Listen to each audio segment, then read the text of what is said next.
네, 그럼 키워드로 오늘 장 정리하겠습니다. 유한타증권의 박진희 부장입니다. 안녕하세요. 네, 안녕하세요. 예, 오늘 아침은 어떻게 보세요? 네, 어제 미국 시장 좀 조정받았습니다만 우리 시장에는 뭐 크게 하자는 없는 것 같습니다. 전체적으로 가던 길 계속 가는 흐름입니다. 애플 좀 약세 때문에 애플 이제 중국에서 죄송합니다. 중국에서 이제 뭐 사용하지 못하게 한다, 뭐 공산 당원들, 뭐 이런 식으로 정부 임원들, 요직에 있는 사람들, 그러면서 이제 애플 관련주들이 아침에 좀 급락하고 있는 모습 보실 수가 있겠고요.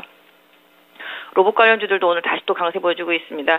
레인보우 로보틱스 거침없습니다. 레인보우 로보틱스 19만 원 넘어섰고요. SPG하고 SBB테크 같은 감속기 섹터 많이 가고 있고, 오늘 로보티즈, 로보스타 등 LG향도 반등해주고 있는 모습 보실 수가 있겠습니다. 또 유럽에서 뭐 미국의 주요 이제 빅테크 기업들 좀 제재하는 회사 이제 6개 발표했는데요. 그러다 보니까 상대적으로 우리나라에 있는 클라우드와 관련되어 있는 뭐 네이버 쪽, 또 삼성이랑도 연관되어 있다 보니까 뉴스 나오면서 좀 강세 보여주고 있고, 최근에 이제 플랫폼 쪽에서 뭐 아프리카 TV 같은 경우도 좀 강세 보여주고 있고요.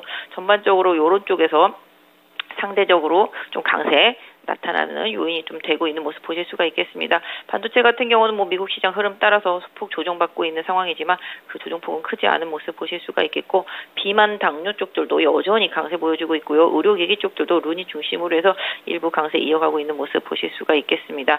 또한 이제 제약 바이오 섹터주들 임상적으로 좀 기대감이 오래 있는 것들 위주로 해서 오늘 좀 강하게 반등이 나오고 있는 모습 보실 수가 있겠습니다. 또 새롭게 떠오르는 키워드는 없습니다. 여기에서 계속 돌고 요즘 이번 주 내내 이런 얘기들을 많이 드리게 되는 것 같은데, 그러면 첫 번째 키워드 보겠습니다.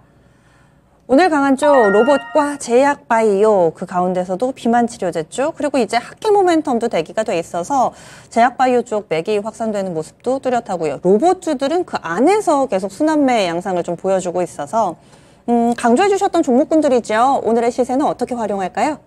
네, 요새 보시면 아시겠지만 가는 종목이 더 갑니다. 쏠리고 있습니다. 특히 로봇 관련주들은 초강세를 보여주면서 계속 뭐 뉴스가 나올 때마다 강세를 보여주고 있고, 뭐 인플레, 물가 압력 얘기 나올 때마다 오히려 또 로봇 쪽으로 더 쏠리는 흐름 좀 나타나고 있는 것 같습니다.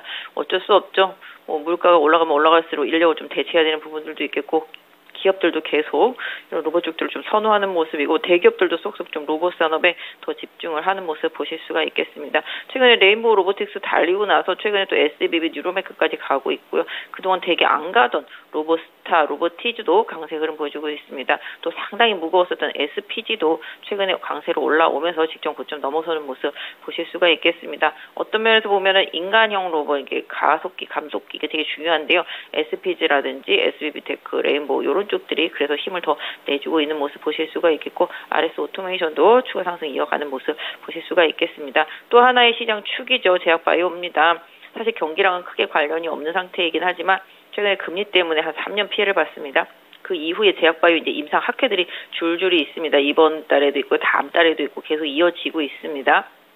그런 부분에 조금 뭐 주목을 해서 관련된 임상 수치가 기대치가 있는 기업들 상당히 강합니다. 오늘 장 초반부터 레고캠바이오 강세 보여주고 있는 모습 보실 수가 있겠고요. 오스코텍은 강세 이후에 지금 소강 상태 보이면서 부하권으로 좀 내려가 있다 말씀드리겠지만 관심 필요하다라고 말씀드릴 수가 있겠습니다. 또한 전반적으로 아시다시피 이제 의료기기와 뭐 의료 관련되어 있는 ETF 계속 이제 매수하고 있는 종목들이 강하죠. 지금 보르노이도 오늘 강하게 올라오고 있고, 루닛 오늘도 강한 모습입니다. 비만 당뇨 쪽도 계속 말씀드리죠. 뭐 라파스, 대원제약은 올랐다 조금 내려왔습니다만은 괜찮은 것 같고요. 전체적으로 이런 쪽들 위주로 강세가 좀 이어지고 있다라고 말씀드릴 수가 있겠습니다. 그래서 제약바이오 섹터주들 그동안 의료기기 중심으로 올랐고 ETF 중심으로 올랐다라면은 이제는 좀 임상학회에 대한 기대감으로 덜 오른 것들에 대한 순환매, 이런 부분들도 좀 신경 써서 보셔야 될 것 같습니다.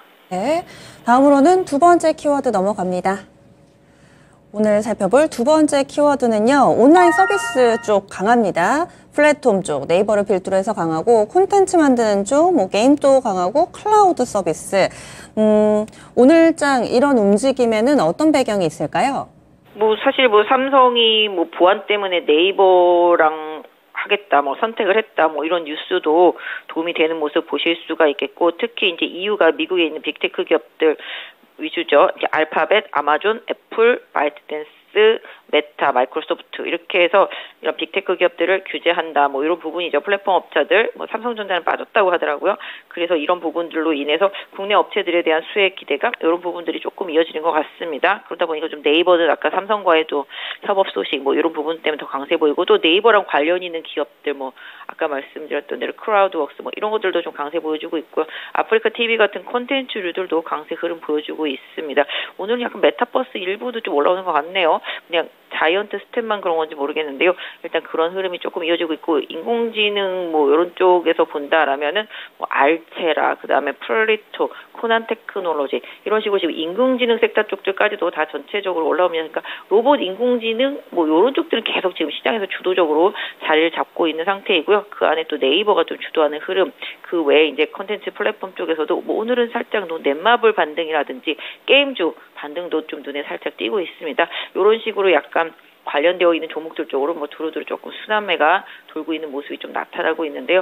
어쨌든 간에 좀 인공지능 기반으로 네이버 관련되어 있는 다른 인공지능 관련 솔루션 업체들, 그다음에 컨텐츠들, 뭐 아까 말씀드렸던 대로 그런 쪽도 뭐 게임 플러스 뭐 컨텐츠 이런 쪽도 다 보시면 좋겠는데 그쪽도 워낙 많이 쉬었었고 경기랑 크게 영향을 안 받는 섹터이기 때문에 지금 유가 상승으로 인해서 경기에 대한 우려감이 커지다 보니까 오히려 이런 쪽 성장주들 쪽으로 시장의 흐름이 더 집중이 되고 있는 모습이고요. 뭐 이 중에서는 뭐 많이 오른 것도 있습니다만은 인공지능 섹터 쪽에서 들어오는 것들이 많죠. 코난테크나 뭐 플리토 이런 것들은 거의 오른 게 없기 때문에 또 알테라도 최근에 많이 쉬었기 때문에 순환매적인 흐름으로 좀 봐주시면 좋겠습니다. 경기를 덜 탄다. 그런 측면에서 또 해석을 해주셨고요. 다음 마지막 키워드는요. 오늘 애플 관련주들의 약세 흐름이 뚜렷하게 나타나고 있습니다. BH는 장중에 9% 정도까지 밀리기도 했었는데 그동안의 주가 흐름이 좋았던 종목군들이 아니라 워낙에 안 좋았는데 지금 직전 저점 테스트 다시 한번 들어가는 종목이 늘어나고 있습니다. 애플이 뭐 여러 가지 규제 때문에 지금 진퇴양난인 모습이고요. 그러면 부품주들은 계속해서 이런 하락 움직임을 보여주게 될 것인지 오늘 나왔던 악재들에 대해서 영향력도 좀 분석을 해주세요.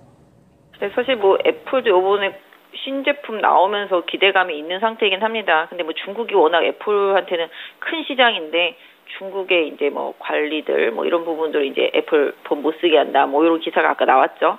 그런 부분들이 좀 영향을 받고 있습니다.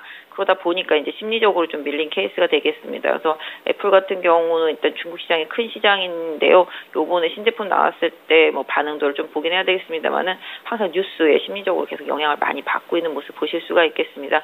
말씀해 주신 대로 관련되는 부품 업체들이 약합니다. 지금 BH도 급락하고 있고요. LG이노텍도 급락하고 있는 모습 보실 수가 있겠습니다. 삼성전기도 하락하고 있는 모습 보실 수가 있겠습니다. 전체적으로 휴대폰 부품주 중에서 애플과 관련되어 있는 업체들의 약세가 조금 더 두드러지고 있는 모습이죠. 지금 오늘 워낙 빠지다 보니까 자화전자도 좀 많이 빠진 모습이고요. 휴대폰 부품주 안 그래도 지금 안 좋은데 이런 좀 악재, 돌발성 악재 나오면서 조금 약세 보여주고 있는 모습 보실 수가 있겠습니다. 뭐 그렇다고 상대적으로 뭐 다른 폰이 뭐 더 잘 팔리냐 이것도 또 아닐 것 같긴 한데 이것도 역시 어떤 면에서보다는 경기가 안 좋아지면 폰에 대한 구매 수요 이런 부분들이 더 줄어드는 부분들도 다시 또 악재로 같이 작용을 해주고 있다라고 보시면 좋겠습니다. 그래서 애플 관련 악재는 이번에 신제품 출시되고 반응도를 조금 보시면서 이제 대응하시는 게 좀 좋지 않겠나 싶습니다. 그래서 굳이 지금 안 팔리는 휴대폰 쪽에 집중할 필요는 없다라고 좀 말씀을 드릴 수가 있겠고요. 다만 뭐 실적적인 측면에서 봤을 때는 뭐 요번에 국내 부품 업체들이 향후에 아이폰에 대한 수요 증가가 확실히 나타난다라면은 그동안의 침체에서 일정 부분 수혜는 가능할 수 있다라고 보고 있습니다. 아까 말씀드린 대로 중국에서 날아온 그런 악재성 이슈가 매수가 기회가 될지 아니면 관망에 유리할지는 조금 더 시간을 두고 신제품 나올 때를 좀 봐야 되겠습니다만은 일단 지금 시장은 아니라고 하는데 굳이 갈 필요까지는 없지 않나 싶습니다. 오늘의 자세한 내용 감사합니다. 네, 감사합니다. 네, 유한타증권 박진희 부장이었습니다.